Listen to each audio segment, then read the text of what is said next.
Bonjour, aujourd'hui on va apprendre à faire un sifflet avec une coquille d'escargot. Alors l'escargot, ce qui est bien, c'est que c'est creux et du coup ça peut résonner et ça peut siffler. Alors c'est un peu comme la même méthode quand on avait fait avec le gland. Il suffit de bien prendre l'escargot, de mettre toujours les pouces l'un contre l'autre comme ça pour former un V. Et on va venir boucher l'entrée de la coquille pour laisser juste une petite fente sur laquelle on va souffler. On va poser les lèvres sur la jointure des doigts et on va souffler sur la petite tranche.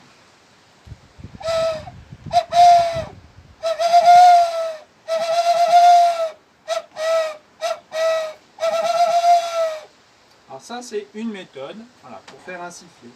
Une autre, ça va être de faire un petit trou dans la coquille, alors soit avec un papier de verre en frottant, et puis on va avoir un petit trou, soit avec la pointe d'un couteau en creusant tout doucement.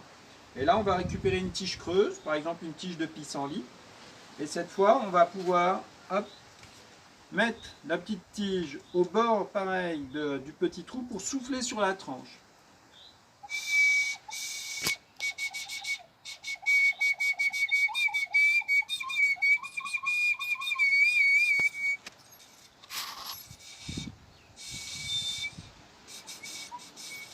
Alors après il faut trouver le bon angle.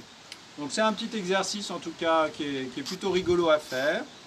Voilà, une flûte d'escargot, donc on peut faire varier les tonalités, c'est assez intéressant. Et puis c'est aussi des éléments pour faire avec les escargots, on peut faire des grelots par exemple. Donc on va avoir tout un tas de sonnailles, de décorations. Aussi on peut effectivement faire des guirlandes comme on a ici sur le haut de la porte. Voilà. Il y a tout un tas d'autres activités, on peut aussi peindre des coquilles, à découvrir en tout cas sur la fiche d'activité réalisée avec le département. Et bien au plaisir et à la prochaine.